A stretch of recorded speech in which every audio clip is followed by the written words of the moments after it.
महाराष्ट्र के चंद्रपुर जिला में प्रस्तावित लोहा डोंगरी लौह अयस्क खनन परियोजना को लेकर विधानसभा में गंभीर चर्चा हुई। विधायक किशोर जोरगेवार ने बजट सत्र में इस परियोजना को वन्यजीव और पर्यावरण के लिए खतरनाक बताते हुए इसे रद्द करने की मांग की।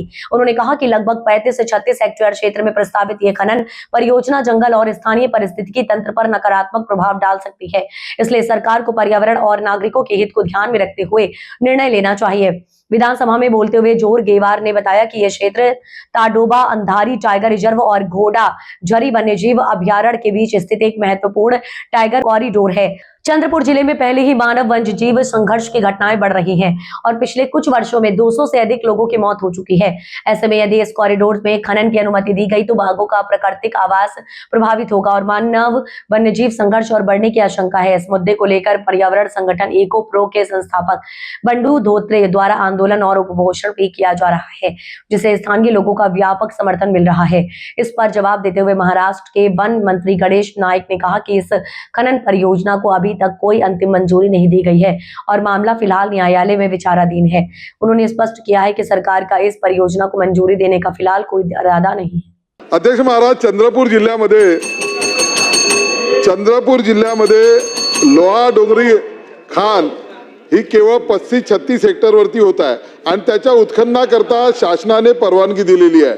अध्यक्ष महाराज, या ठिकाणी अध्यक्ष महत्वाचं असं आहे की ताडोबा आणि या घोडाझरी अभयारण्याच्या मधला जो कॉरिडॉर आहे वाघांच्या संवर्धनाचा, त्याच्या ठिकाणी ही खाणीच्या उत्खननाची परवानगी दिलेली आहे। अध्यक्ष महाराज, आपल्याला माहिती आहे की 200 पेक्षा अधिक लोकांचा जीव हे जे टायगर आहे, जे आम्ही त्यांचं पालन पोषण करतो, ते आमच्या वन विभागाचा भाग सोडून मानवी वस्त्यामध्ये येतात आणि या लोकांचे जीव घेतात। जर ही खाण त्या ठिकाणी झाली लोहा डोंगरीची, तर हा मानवी जीव संघर्ष वाढेल आणि मोठ्या प्रमाणामध्ये या ठिकाणी जीव होण्याची शक्यता आहे। आणि त्या ठिकाणी परवानगी देत असताना अध्यक्ष महाराज केवळ 35 हेक्टर जागा आहे। आता त्या ठिकाणी सुरजागड आणि इतर ठिकाणी मोठ्या प्रमाणामध्ये मायनिंग ऍक्टिव्हिटी होणार आहे।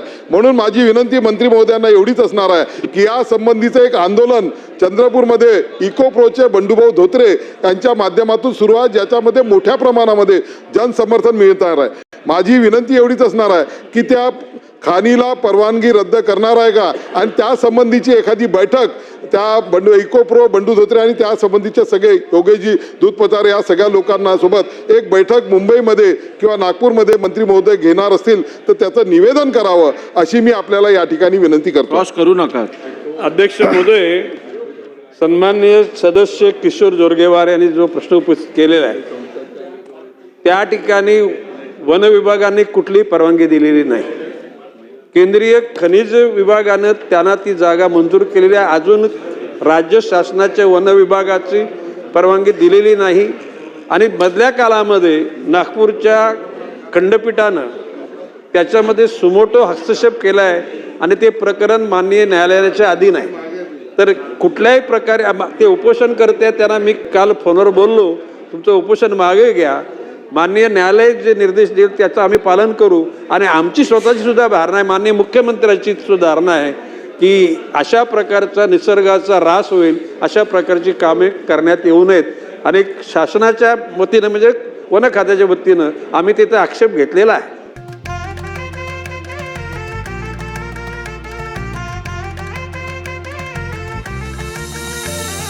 मानापानाचा नात्या गोत्याचा पसारा लई बाई वाढला, रुसवा नको ग बाई कुणाचा, मोठ्यानी उतारा काढला।